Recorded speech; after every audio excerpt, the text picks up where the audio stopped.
Thank you so much. Thank you, Vicki Brenner, for stepping up to run. Thank you for your encouragement. Thank you for that powerful conversation we had about long-term care. And thank you for bringing chicken soup to our organizer.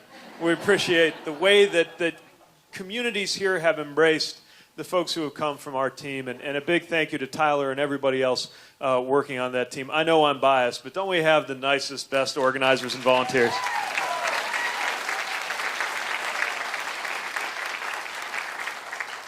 And thanks to all of you for joining us today to talk about where our country is headed.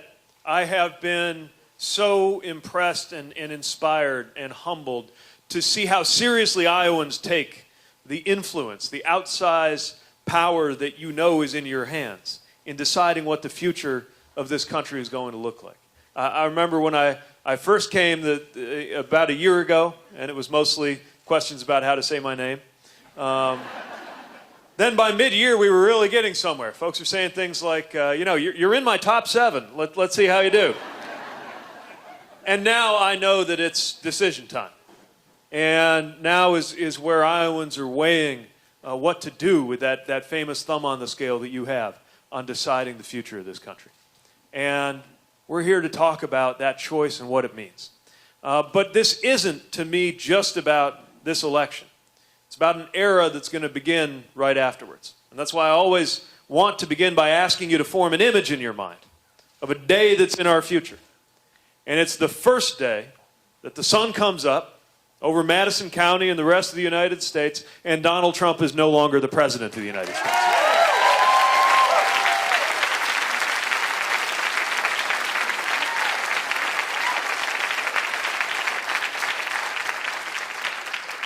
Aren't you ready to bring that day about? I mean, the sooner the better, right? And that's not a partisan statement. I'm talking to not just fellow Democrats, but independents, and an awful lot of what I like to call future former Republicans, who feel just as strongly about the need for change. But the reason I'm asking you to hold that image in your mind is not just to give us something to look forward to, that we all want to see, or so many of us want to see that day come, but actually as a reminder that that is not the day that our troubles end. It is actually the day that our work begins. And it's the day that we have to look toward when we're asking what kind of president we're going to need.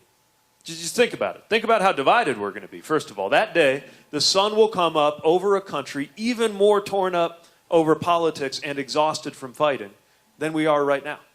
Which is why we're going to need a president focused on bringing the American people together. But something else will be true at that very same time, which is that the sun will be coming up over a country where the issues that brought us to this point will only be more severe, crying out for action. Think about it. The sun will be coming up over a climate that is this close to the point of no return to avoid a catastrophe. The sun will be coming up over an economy where one job is not enough, where racial and economic inequality are growing deeper in place after place, and where, in the meantime, some of the wealthiest corporations in the country pay less on their federal income taxes than you and I did, specifically 0. The sun will be coming up over schools where kids are getting active shooter training before they are old enough to know how to read. That's what we're going to be up against. So that means we need a president ready to deal with those things on day one and engage the nation to implement bold solutions to get that done, and do it in a way that will actually serve to have this nation be more united and not divided, to galvanize and not polarize the American majority that wants to see these changes happen. And that's why I'm running, because that is a job for the President of the United States. That is the purpose of the presidency, to deal with those kinds of things.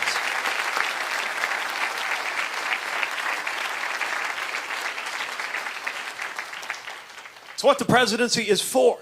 And it's why I'm asking you to caucus for me 3 weeks from today. See, if we have the right values in mind, it is absolutely possible, using the powers of the presidency, to solve these big issues and be more unified in the course of doing it. But we've got to be serious about where those values take us.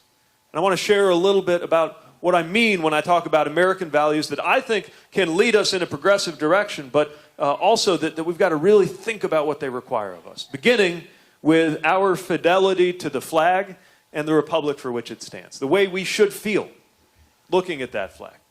Our sense of patriotism, our sense of love of country. And I see, by the way, that there are a lot of folks in this room who served our country in uniform, and I want to thank you for your service.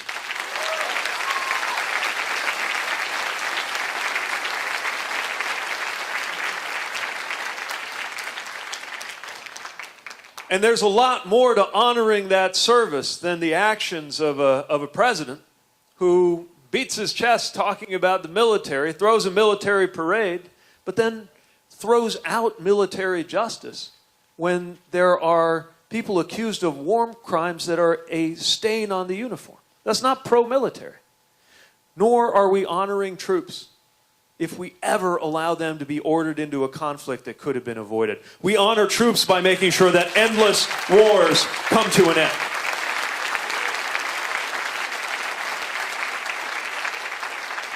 And we honor our country by making sure that we live up to the values that that flag represents. When I was deployed, I felt it. I felt that the flag on my shoulder was keeping me safe because it stood for a country that was known to our allies and to our adversaries to be one that keeps its word. And when I'm your commander-in-chief, no ally will ever have reason to question whether it's a good idea to bet your life on the credibility of the United States of America.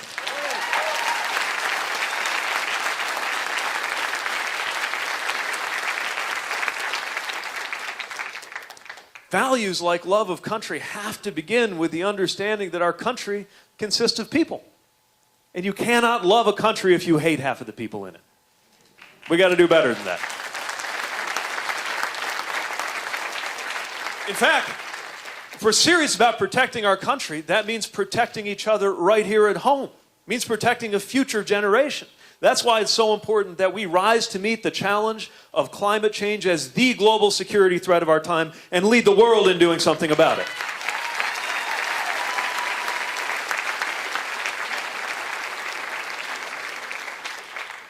And protecting our country, protecting each other, means seeing to it in our time that the Second Amendment can no longer be twisted into an excuse to do nothing at all about gun violence when we know that common sense law would save thousands of lives every single year in this country. We've got to act. It's a matter of security.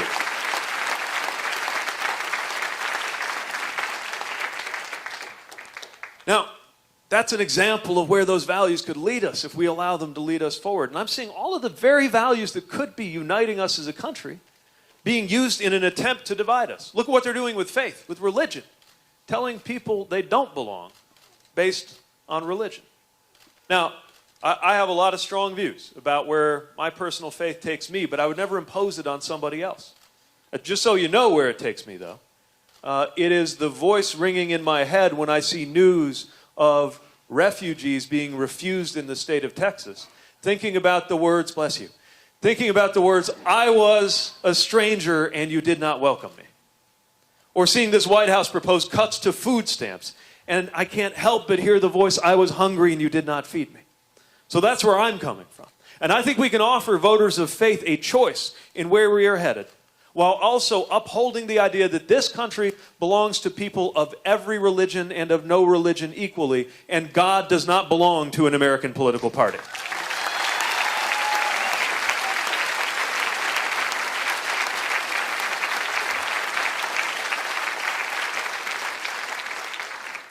We honor values like our respect for work, but we need to show it in our policies. It shows no respect for work when work is taxed at a higher rate than wealth, when workers are being denied the opportunity to organize and bargain for better wages and working conditions, and when one job is not enough in the United States of America. If we honor work, let's show it by doing a much better job of putting workers first in our economy, because the biggest problem in our economy right now isn't complicated, it's abundantly simple. It's that people are not getting paid enough and the costs are too high. Let's do something about that.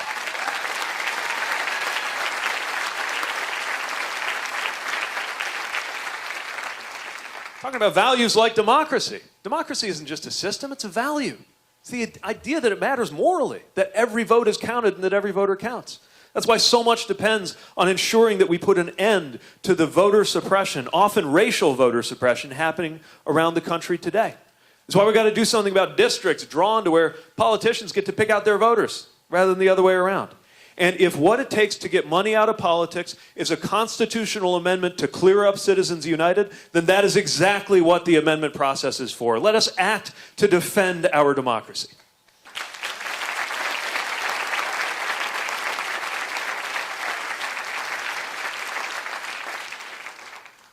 And I think it's time that we look at the value of freedom, our belief in freedom as a country, and think about what it really requires of us, what it's going to take. It's going to take a lot more than just cutting every regulation and every tax and every government program in sight.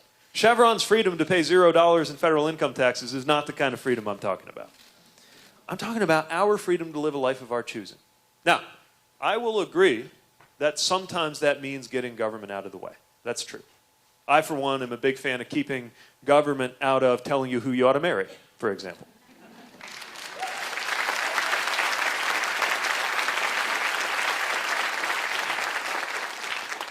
And I believe in keeping government out of the business of dictating to women what their reproductive health care choices ought to be.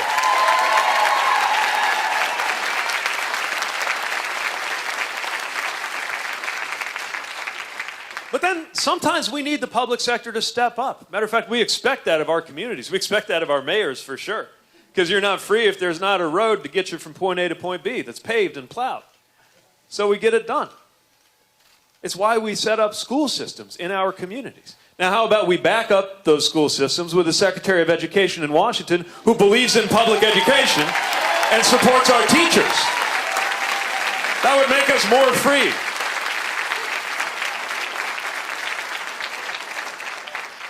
And I think freedom requires of us that we step up and deliver solutions on health care, because you're not free if you don't have it. That's the idea of Medicare for all who want it. Respect your freedom to decide whether you want to be on this plan, but whether you're on this plan or the other plan, let's make sure that there is no such thing as an uninsured American. That's our opportunity.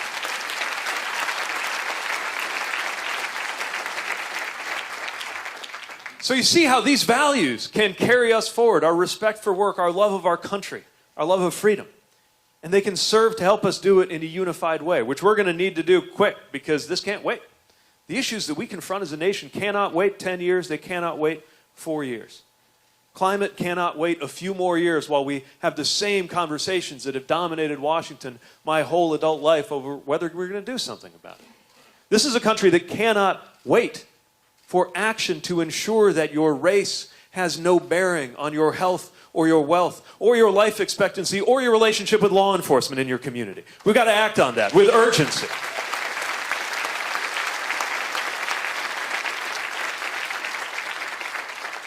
We see deaths, what they're calling deaths from despair, on the rise right now. Right now the GDP is going up and life expectancy is going down at the same time. Shouldn't even be possible. And that's why we cannot wait to take action, to take the same attention and resources and openness that we bring to conversations about physical medical issues, and finally do the same for mental health and addiction issues too. It can't wait.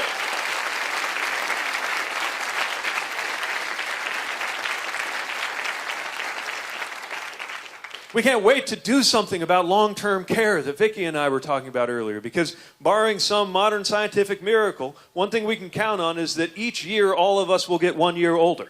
So let's do something to prepare. It can't wait. And on issue after issue, I see an American majority ready to act. It's not that we're going to agree on everything. That's not the point. It's that we can agree on the fact that we belong to the same country and that we have the same concerns at stake. And that's how we're going to create a future American experience that's defined not by exclusion, but by belonging. We have to wipe out this message going around that tells different people you don't belong. The message reaches people in different ways, but it has the same effect. It makes you question whether you fit in your community, in your country. We got a chance to change all of that. That might sound like a tall order, but I believe it is exactly for these big things that the presidency was invented. That the presidency has a purpose. And that the purpose of the presidency is not to glorify the president, it's to empower and unify the American people. That's why I'm asking for your help. That's why I'm asking you to caucus for me on February 3rd.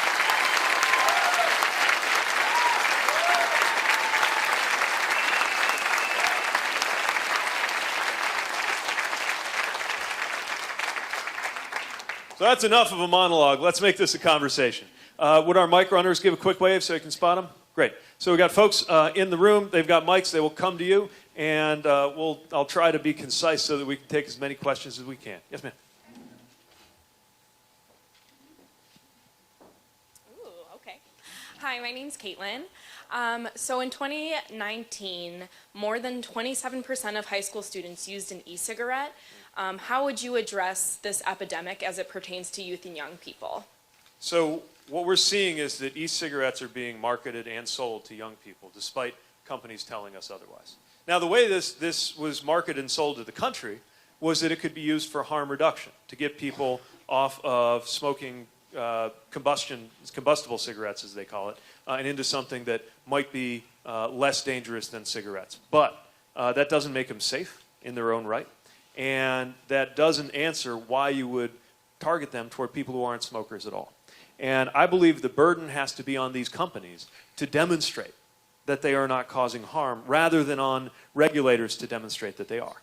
This means taking action on these flavored e-cigarette products that are clearly targeted toward children, and making sure that we have a much higher bar for them demonstrating that they're not causing harm, because we're seeing all these horrifying cases of people coming to harm because they use this product. And it's why, whether it's specific to e-cigarettes and these products, or whether it's more generally when it comes to the way that we regulate food and drug and other products' health in this country, that we have regulators who actually believe in protecting consumers rather than being beholden to those whose profits are at stake. And you can count on leadership at the FDA that is committed to protecting consumers, in addition to a head of the Environmental Protection Agency who believes in environmental protection and climate science, and someone in charge of every agency who actually believes in its mission. And that's something you can count on when it comes to the way we approach these products. Thank you. Yes.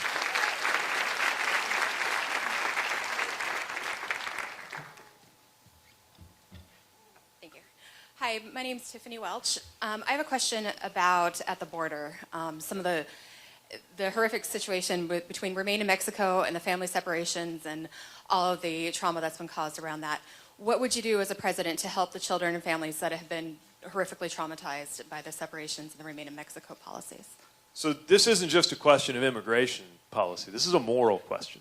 It's about how we treat human beings. And we can be a nation that lives according to our laws and our values at the same time. Now, as somebody who's the son of an immigrant, as somebody whose city, which was once described as dying, is growing today largely because of new arrivals from immigrants, I have seen the power of immigration to make our communities stronger, and I'm committed to reforming our immigration law wholesale so that it also just makes more sense. For our economy needs more people than our law will allow.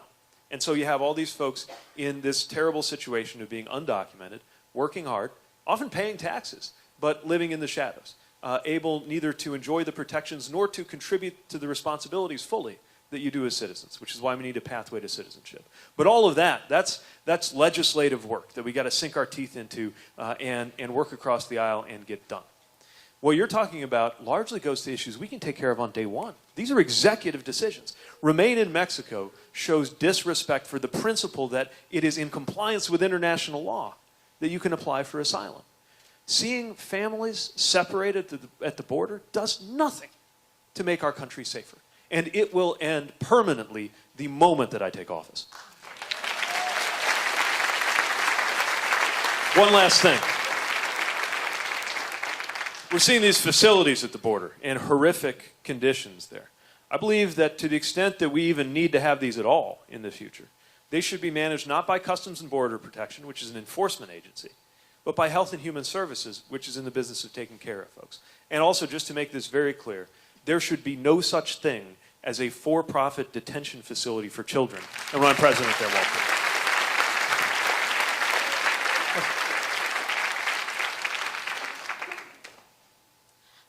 I'm Aileen Bell. So I'm really glad to hear that you think that I, as a woman, deserve to have the reproductive health care I need. How, as president, would you ensure that my reproductive health care guarantee goes beyond waiting to hear that the justices at the Supreme Court still agree with Roe v. Wade and leaves a legacy that guarantees reproductive rights to anyone with a uterus from here on out?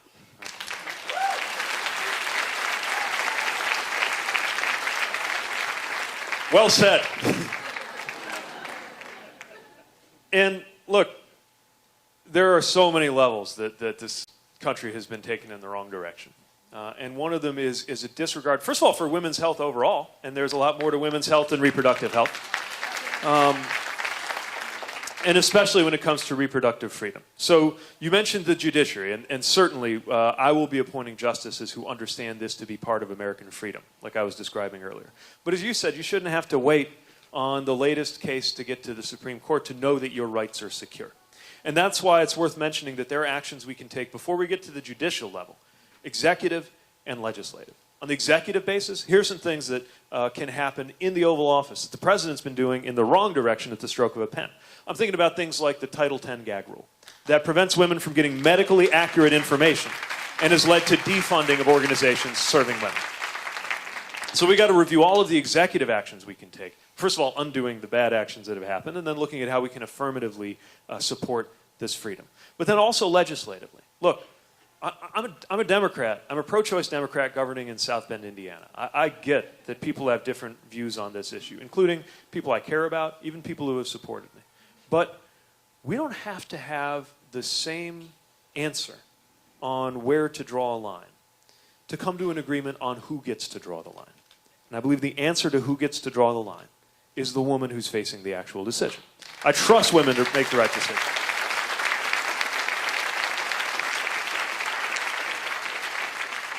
That's the idea of Roe versus Wade, which most Americans agree with, no matter where they fall on other parts of these issues, agree on that framework. And that's why I believe it is time to encode that framework, not just as a matter of case law, but as a matter of federal law, and I will support efforts to write that into our legislation. Yes? Oh.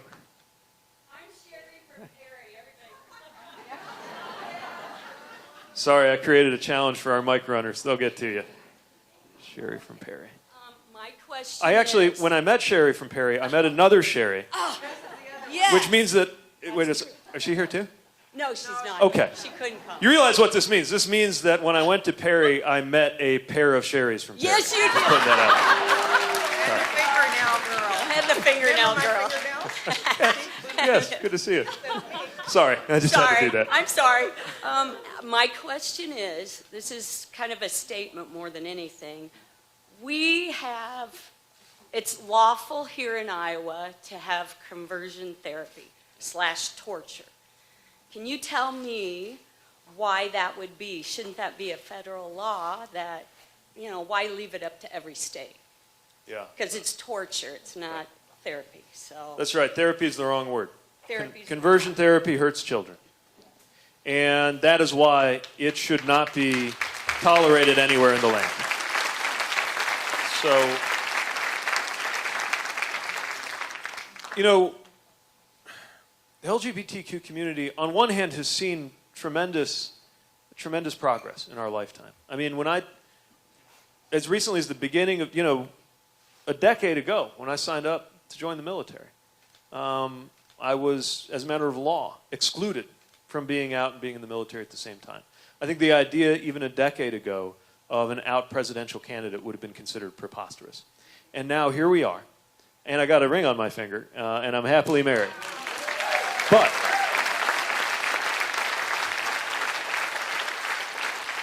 because of that extraordinary progress, I think there's a risk of thinking that the struggle for equality ended when marriage equality became the law of the land.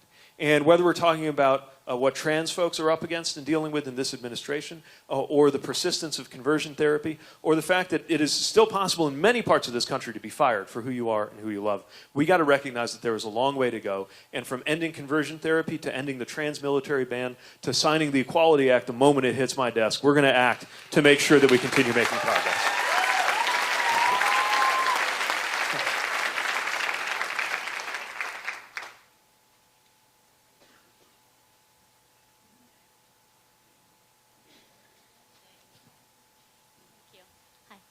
My name is Lisa Ann. I actually met you at another event. Thank you for your service. Thank you. I'm a veteran as well, but mostly important, I'm a military mom. So, thank you. I asked you about combating military sexual trauma. 26,500 service members were sexually assaulted last year. 26,500. And those are just the brave souls. I'm sorry, Meredith. The brave souls that came forward. I'm a survivor. We need to pass the Military Justice Improvement Act, take the convening authority away from commanders, because right now they can give them a slap on the wrist or choose to prosecute, which I know you're fully aware. So as the commander-in-chief, because we both know President Trump does not have the credibility to speak on this issue, would you please pass that bill into law and start protecting those that protect us?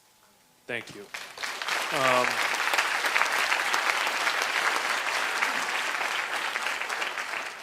And the short answer is yes. And I want to thank you for your service, the courage that it takes to serve, and then the courage that it takes to stand up and give voice to the experience of being a survivor. So you've been great.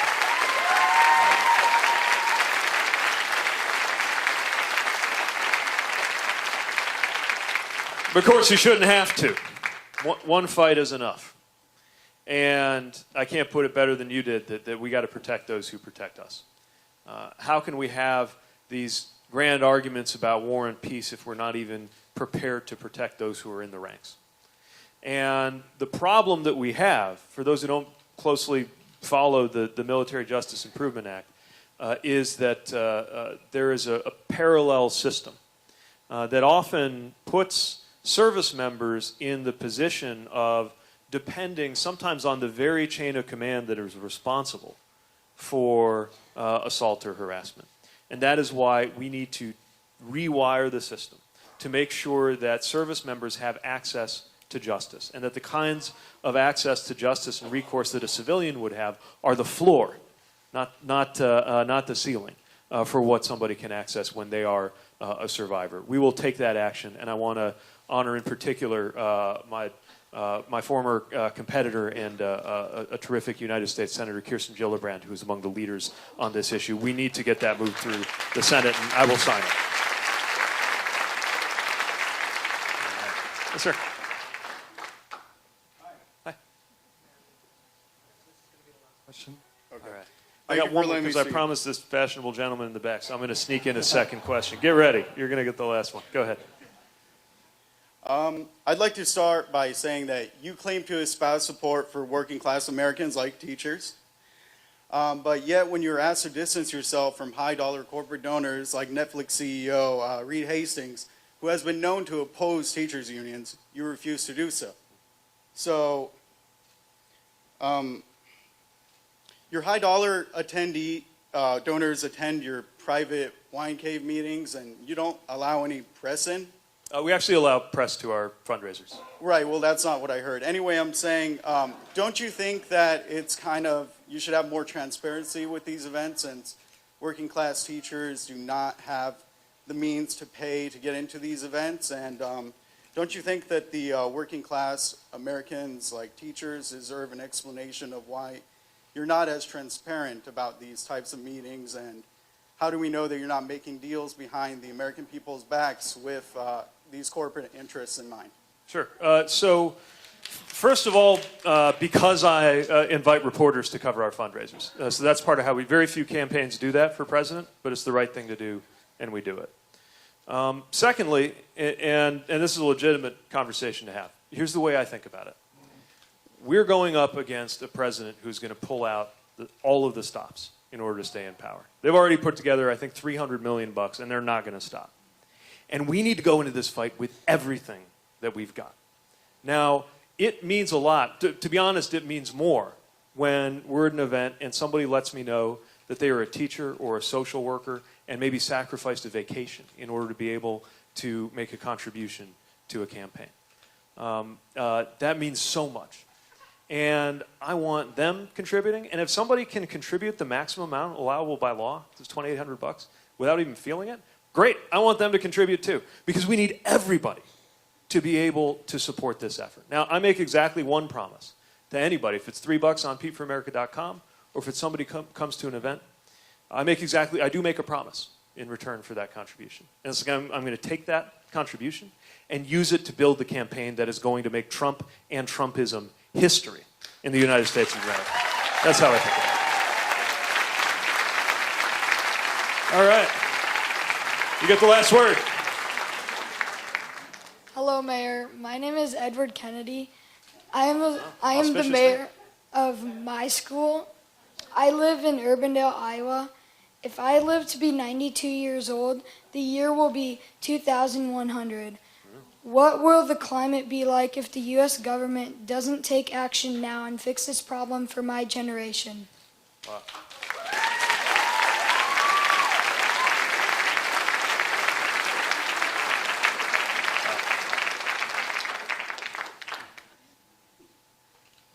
Well, that's kind of the question of the hour. Not just on climate, but especially on climate. Because to those who think that 2100 or 2050, these dates we talk about, are kind of far off and abstract, look into the eyes of somebody who's going to look on America that day and look back at this moment and be able to judge whether we got it right or whether we let him down. That's what's at stake. And so my promise to you, on behalf of anybody old enough to vote, is that we're going to deal with this. We're going to deal with this as a country. Now, the truth is, by the time you're old enough to vote, we're still going to be working on it. Because it's going to take, there are things we can do next year, right away. We're going to rejoin the Paris Climate Accord the moment I hit office. But that's just the beginning. Some of the other stuff we got to do, in terms, for example, of unlocking the power of farming to take more carbon dioxide out of the atmosphere, or having transportation be totally carbon neutral. Some of that stuff's going to take years and years to figure out. But we can't wait. We got to act as quickly as possible. Our goal is that by 2050, and you'll definitely be there to check whether we pulled this off or not, which is why, looking into your eyes, I'm telling you we're going to figure out a way to get it done, but we're going to need your help. Because by 2050, we're a carbon neutral economy. And what it means is by 2100, when you're enjoying your retirement, that ripe old age of 92, you're going to be able to take a lot of satisfaction in knowing that our country got our climate to a safe place before it was too late. So that your kids and grandkids are showing up at town halls in Winterset, asking presidential candidates about issues we can't even dream of. Because whether it's climate or conquering hunger and getting to an economy that works for all of us, or making sure that the last thing a student has to worry about in school is whether they're going to be safe from gun violence, that all of that will be deep in the history books. You'll be telling your grandkids, you wouldn't believe this, Junior, but once upon a time, we lived in a country where most people had to have more than one job just to get by, or many people did, and where we just kept doing things to our environment that sent us to the point of no return. And you'll be able, my hope is that you'll be able to tell them about 2020. You'll be able to tell them that you were there when this country completely shifted gears and started doing the right thing so that the future for you and for them was a brighter one. So it's a great question. Thank you. And I love your outfit.